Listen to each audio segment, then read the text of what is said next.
Hey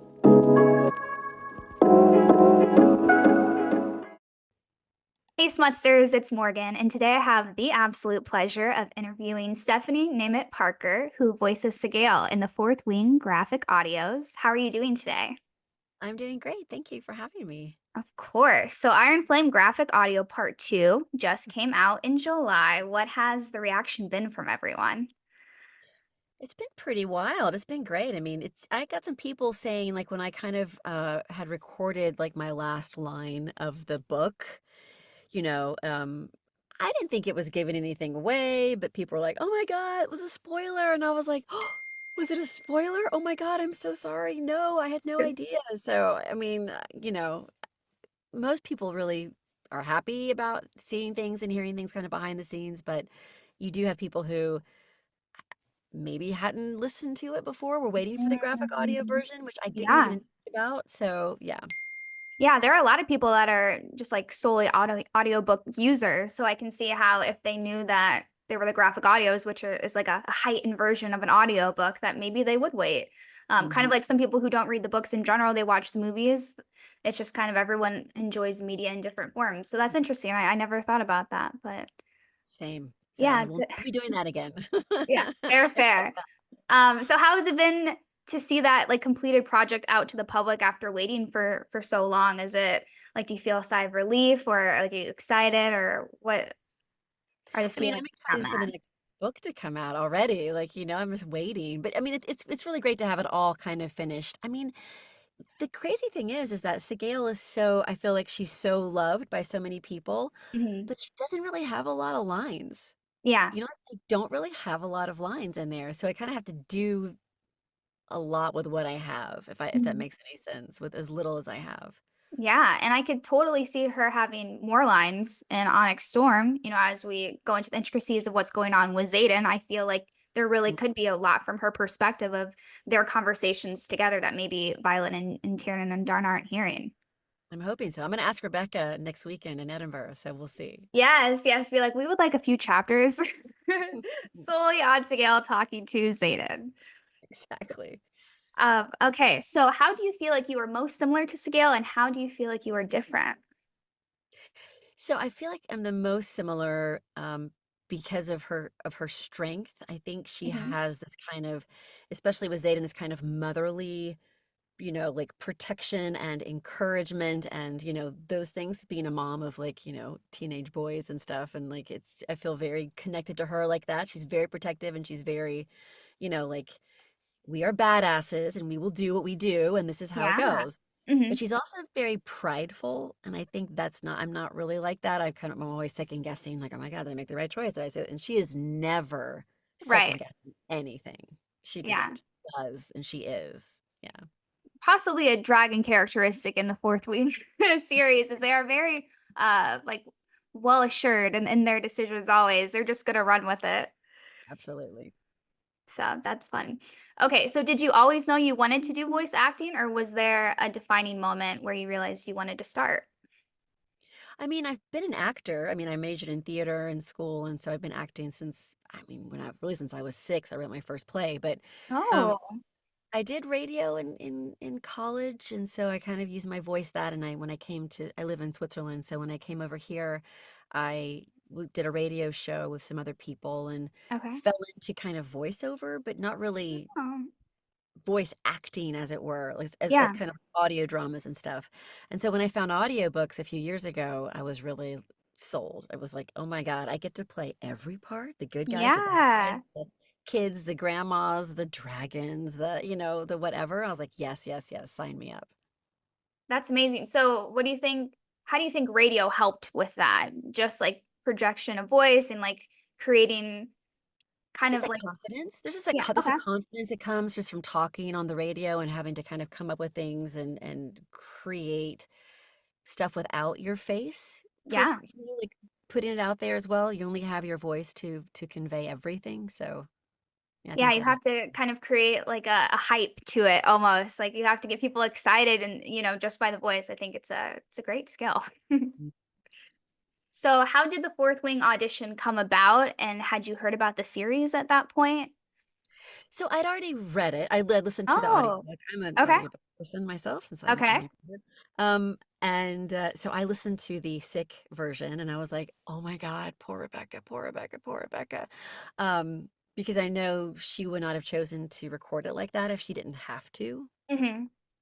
Yeah. So uh, Rebecca Solaris, who recorded the audiobook version. And so when I knew that graphic audio was going to be doing it, I reached out to the director and I was like, Scott, Yeah.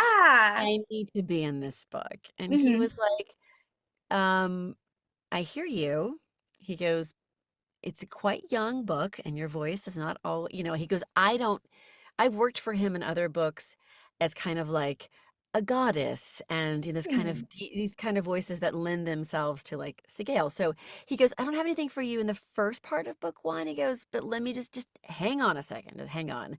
And so then like month later or whenever he cast the book part two of book Hmm. one, he was like, I got you, girl. And so Oh, he gave me Sgaeyl. So yeah. So I don't really audition for any graphic audiobooks. okay.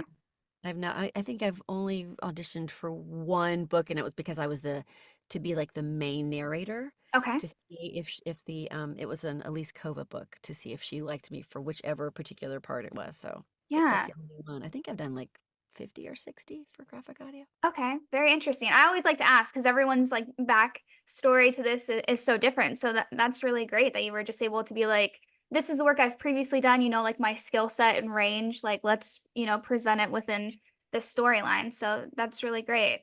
So, with that being said, what was your process for prepping for Sgaeyl? You had obviously read about her, and then how does that get No problem. translated? It's just you go in with an idea and then the director is like, yes or no. Like, I like that, or do this or do that. And and I just dropped into Sgaeyl Hmm. immediately, kind of down here. I came in and he was like, Right. that's exactly what I was thinking. This is why I put you in this role. So, Right. yeah, that was it. Is it harder being a dragon as opposed to being a person? Is there like any kind of thought process change in that? No, she is absolutely full. She's absolutely just this full, very direct, strong character who's, Mhm. just happens to be a dragon, right? Very cool. And that's Yeah. how I approach it. Yeah. Well, that's so interesting because I mean, within audiobooks, there are so many different types of characters that you could be playing that aren't necessarily humans in general. So Exactly. that's Like Lahaba in the Crescent City, I play her. Mhm. And so, and she's just totally different, right? She's just this sparkly, bubbly thing. And so, yeah, just depends on, I mean, and I've read those books and I wanted to be a part of it. So it wasn't just like, yeah, give me a part in your book. It was like, yes, I love this world and this building of this world and these characters. So, give me a chance to be somebody. Yeah, definitely. Especially that you have an appreciation for it and some kind of back history of understanding the context of what's going on. I think that makes a lot of sense. So, what was your favorite part of playing Sgaeyl? I really like the banter back and forth with Violet. I Mhm. just think she's just so mean to her. She just does not give her any leeway. And Mhm. so which I love because then when Violet's like, I can do this and proves herself, then Sigal's like, okay, like, well done. All right, I'll give it Yes. to you. Right. She's really earned her respect. So Yeah. she doesn't just give it away. She just, she expects a lot and then Violet stepped up and so she's like, okay, fine. Yes, Yeah. I feel like it's more appreciated that way too because it was like it was earned versus just given. exactly. So, did you meet any of the other voice actors from the series? I mean, one of my really good friends is Torian. Okay. Is Dane, right? Does he play Dane? Yes. Yeah. Yeah. Okay. Yeah. And then I want to say Marnie Penning plays Violet's mom. Okay. Think. And so, I mean, I know a lot of these people from audiobooks already or other, I mean, we all do. We tend to all kind of work in similar books together for graphic audio because you start working with directors who get to know you and your voice and then they're like, oh, Right. then they just cast you already in their head Mhm. by that. So, I mean, I know a lot of the people who are in it. Yeah. Have you met in person or is it more just like virtual with COVID? Tori I've met in person, but like Okay. but more audiobook related. So the Okay. voice, for straight up voice actors, I haven't really met a lot of people who don't do audiobooks, because it tend to be that was my kind of my first place to find everybody, I Yeah. guess. Yeah, and graphic audio casts are sometimes huge, like 50 people in there, and so it's hard to keep track of everybody, but yeah. Yeah. Well, Yeah. Torian actually sent me your way. He was like, "This is where, yeah, this is where you need to go next." I was like, "Okay, I'll slide in the DMs and I love him. I'll He's see the if best. she's open to it." So yeah, he's great. Yes. Um, okay, so talking about recording days, what were the recording days like since there weren't as many lines as opposed to a lead character? Is it really short, or how It does was that like go about? 15 minutes. Oh, 15, wow. Okay. and then we spend, like, time just chatting. Oh, wow. Okay, so this is the most efficient. Yeah, no, really, because I mean, I prep, like I read over the script before I get it because of course it's going Yeah. to be a little bit different than what you've read or what I've listened to. And so I'm ready. I'm really ready. So there's not a lot of explanation that has to go into. He'll read Violet's line and then I'd give her line and maybe there's like a correction or two. Oh, can Okay. love that. Can you try it like this or can you more or pull back a little bit. They're close together. But Yeah. like that's it really. Then it's because she has so few lines. Mhm. That's also part of it, yeah. Yeah, but with that being said, such a huge character and like people feel so connected to her. So those few lines are so important and you bring such life into them. So it's great to Try. see. Yeah. Yeah. So have you received any like fan mail or fan DMs about the role? Um, no. No, no, not really. Only, like, kind of, like, at signings, like, I go to some Okay. romance signings, and I've had people or, like, if I do a lot of TikTok lives, Okay. and people will come in, I'll be like, "You sound so familiar. I swear I've heard you before." And then I'll be like, Mhm. "Well, I play Sgaeyl in Fourth Wing." "Oh, that's it. Oh my god, it's Sgaeyl in Fourth Wing." Or, Yes. and they're like, "Oh my god, I love that." Or same thing, look, I'll do Lahaba's voice, and they'll be like, "Oh my god, Lahaba, yes, that's where," or things like that. So, I mean, I've actually signed Fourth Wing books before as Sgaeyl, so that's Oh, kind of cool. amazing. Yeah. Yeah, So that's yeah. great. I feel like a lot of times people just don't know who is voice acting. You know, you listen to it and like unless you're like gonna Google it or, like go down the cast list, you might not even know. So I could see how if they like came into your TikTok live, they would be very excited because, they've just come upon this new knowledge that they didn't know previously. Yeah, it's really cool though. It's really nice to have to hear how much people love it, and especially love the graphic audio version. I think it's really cool. Yeah, definitely. So when did you realize how big the Fourth Wing fandom was?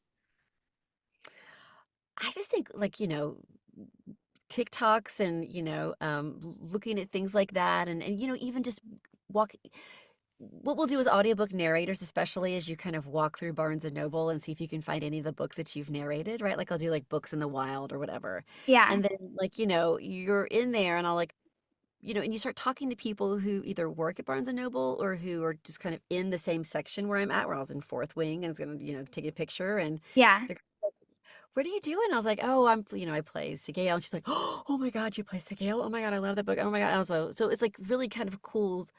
It's cool to have those moments when Yeah. people really are like, and people just are interested in actually voice acting in general. I think it's such a cool sounding job, and it Mhm. is. It's a great job, but it's just like I tell everybody because a lot of people want to get into it and stuff, and I'm like, it's great and it is so much fun, and I have a dream job, and I'm so lucky to make a living doing this, but it is not hard. I mean, it's not easy. It's Mhm. hard Yeah. to make a living being a voice actor, Mhm. especially for character work.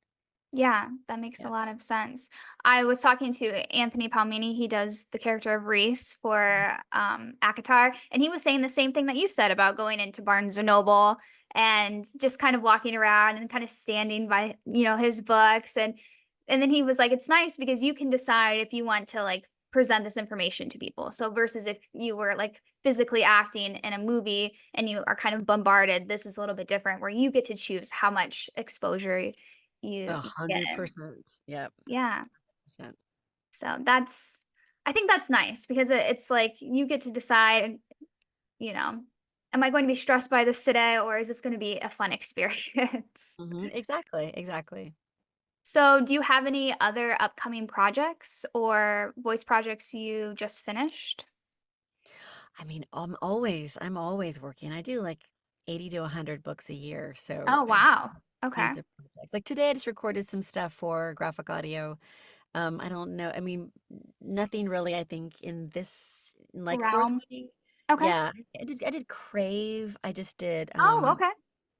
who did I play in Crave? See, I do so many like people. I'm like, who did I play in Crave? Right.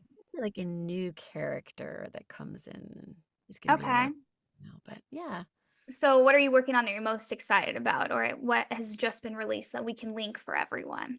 I mean, I just did a book called Evil in Me. It's a Okay. horror book. Oh, okay, for Halloween, kind of For on theme. Halloween, and it's like a punk rock girl kind of saves the world, and Okay. and I get to sing in it, and there's like a Oh, punk rock song in it. Um, but if you're a fan of Fourth Wing, I can say that I did a book called The Wren in the Holly Library. okay. That's really good. It's Oh, really good. It's about a thief and a monster. It's kind of like roughly like a little bit based on Beauty and the Beast okay. kind of retelling, which is really, really good. It's a And really is good. that being edited currently, or is that out? It's out. It's out. Oh, It okay. came out, I don't know, June, I think. Okay, Came out. then we will link that for everyone who is, Okay. is looking for more things Like a to. romantic kind of a thing. Yeah. Yeah, well, yeah, we love that genre. Okay, so we're approaching the end of the interview, and so I was wondering if you would do one of your favorite lines for us. Okay. So it's really the last line from Iron Flame. And when I did it the first time, I was like, I had tears in my eyes, because it was such an emotional moment, as you Yeah, know, definitely. when Xaden makes his choice. And so she says, I'm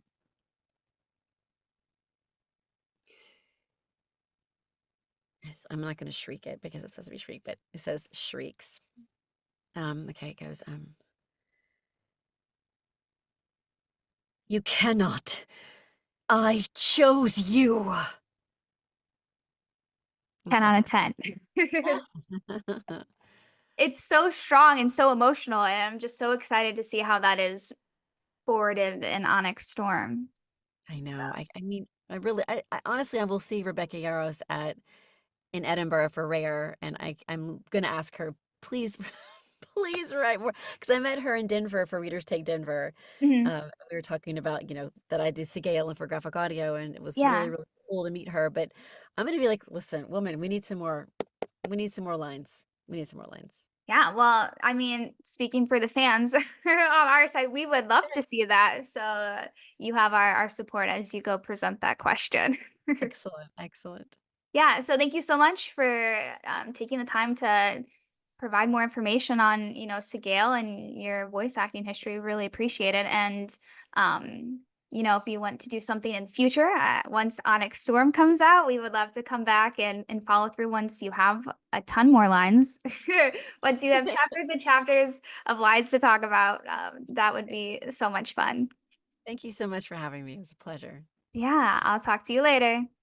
Thanks.